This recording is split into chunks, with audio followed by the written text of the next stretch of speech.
Hello everyone, Realme Narzo সিরিজের কিন্তু খুবই দুর্দান্ত একটি স্মার্টফোন লঞ্চ হয়ে গেল বাংলাদেশের মার্কেটেও এবং ফোনটি হচ্ছে রিয়েলমি নার্জো 60 প্রো। আমরা এখন পর্যন্ত কিন্তু রিয়েলমি নার্জো সিরিজটাকে কিন্তু অল ওভার একটি প্যাকেজ সম্পর্কে জেনে আসতাম, অর্থাৎ ভালো একটি প্রসেসর, ডিসপ্লে এবং ক্যামেরাও কিন্তু ভালো প্রোভাইড করে। কিন্তু রিয়েলমির এই লেটেস্ট নার্জো 60 প্রো ফোনটি কিন্তু একদম প্রিমিয়াম সেগমেন্টে চলে গিয়েছে, কেননা ফোনটিতে হাইলাইটেড বিষয় হিসেবে থাকছে একটি 3D কার্ভড অ্যামোলেড ডিসপ্লে, এছাড়া একটি প্রিমিয়াম টাইপের ডিজাইন তো থাকছে, তার পাশাপাশি 100 মেগাপিক্সেলের ক্যামেরা থাকছে, এছাড়া 1 টেরাবাইট পর্যন্ত স্টোরেজের সাপোর্টও দিচ্ছে। এর পাশাপাশি গাইস একটি পাওয়ারফুল প্রসেসর তো রয়েছে।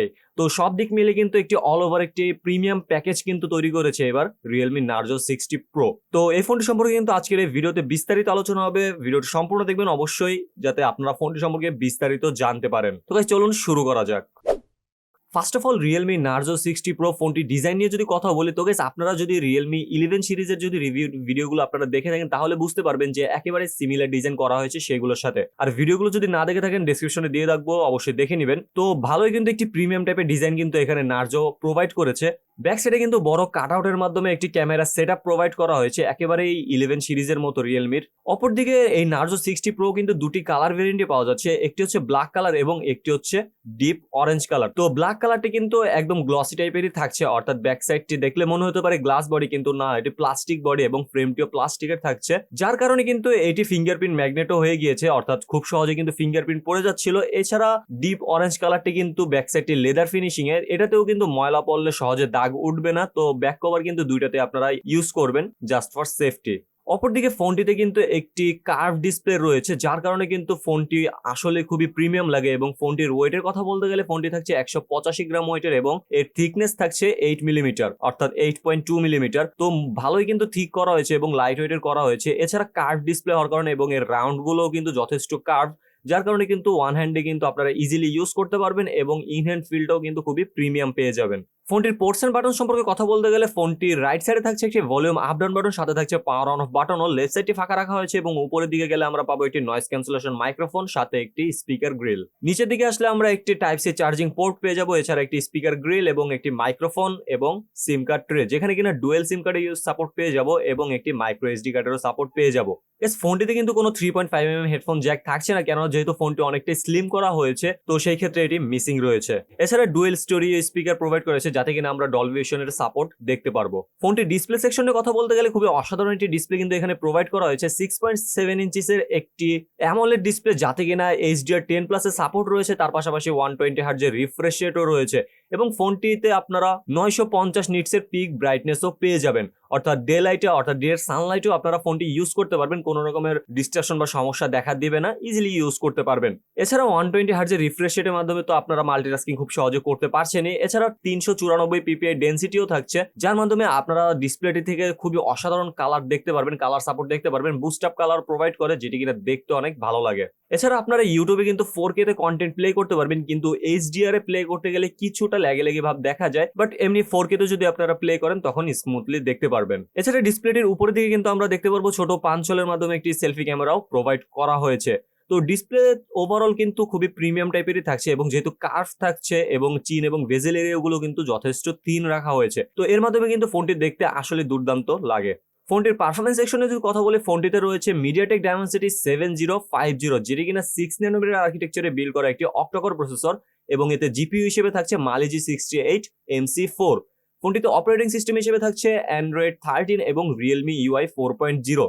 তো গাইস এই রিয়েলমি ইউআই তে কিন্তু আমরা অনেক ব্লোটারের দেখা পেয়েছি, হোয়াটসঅ্যাপ হট গেমস এরও কিন্তু ইনস্টল করা ছিল, যেগুলো আপনারা আনইনস্টল করে নিতে পারেন। এছাড়া ইউআইটি কিন্তু যথেষ্ট ইউজার ফ্রেন্ডলি। তো মিডিয়াটেক ডায়মেনসিটি 7050 এটা কিন্তু 1080 হচ্ছে স্লাইটলি আপডেট ভার্সন বলা যেতে পারে। তো এটি কিন্তু কোনো হেভি টাইপের গেমিং ফোন না বা একেবারে গেম প্লে করার জন্য এটি পারফেক্ট ফোন না, তারপরেও কিন্তু আপনারা এটা থেকে একটি ডিসেন্ট টাইপের গেম প্লে করতে পারবেন।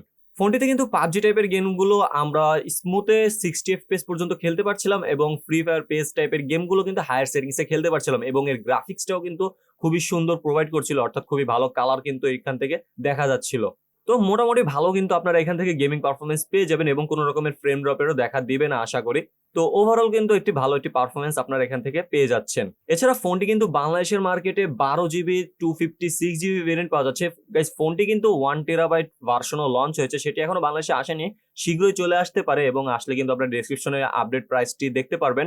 এছাড়া ফেসবুক পেজটি ফলো করে রাখতে পারেন, সেখানেও কিন্তু আপডেট প্রাইস দেওয়া হয়। তো রিয়েলমি নার্জো সিরিজের কিন্তু এটি কিন্তু একটি বড়সড় আপগ্রেড বলা যেতে পারে, যে এক লাপে অনেক দূর চলে গিয়েছে। একবারে কার্ভ ডিসপ্লে দিয়েছে, এছাড়া এত ভালো একটি প্রসেসর দিয়েছে, 12 GB পর্যন্ত র্যাম সাপোর্ট নিয়ে এসেছে। এছাড়া ফোনটির ক্যামেরা সেকশন নিয়ে যদি কথা বলতে চাই, ফোনটিতে কিন্তু 100 মেগাপিক্সেলের একটি ওয়াইড অ্যাঙ্গেল ক্যামেরা ইউজ করা হয়েছে, যাতে কিনা ওআইএস এর সাপোর্ট রয়েছে। এছাড়া 2 মেগাপিক্সেলের ডেপথ সেন্সর রয়েছে।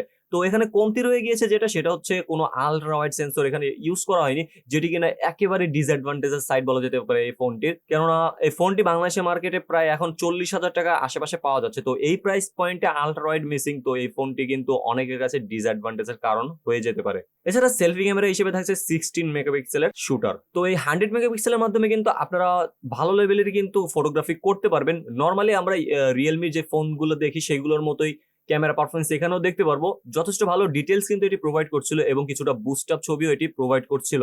ডে লাইট কন্ডিশনে কিন্তু খুবই যথেষ্ট ভালো রকমের ছবি আপনারা ক্যাপচার করতে পারবেন, এবং নাইট কন্ডিশনে আসলেও কিন্তু মোটামুটি ভালো একটি ডিটেলস ধরে রাখতে পারছিল। এছাড়া ডেপথ সেন্সরের মাধ্যমে মোটামুটি ভালোই কিন্তু পোর্ট্রেট ফটোগ্রাফি করা যায়, মোটামুটি এজটা ডিটেক্ট করতে পারে এবং ভালো কালার টোনটাও ধরে রাখতে পারে। এছাড়া সেকেন্ডারি ক্যামেরার মাধ্যমে কিন্তু আমরা মোটামুটি ভালো ইনডোর কন্ডিশনে সেলফি নিতে গেলে কিছুটা স্মুথ করে দেয় ফেসটাকে, বাট ডে লাইট কন্ডিশনে অর্থাৎ সানলাইটে মোটামুটি ভালোই ডিটেলস ধরে রাখতে পারে।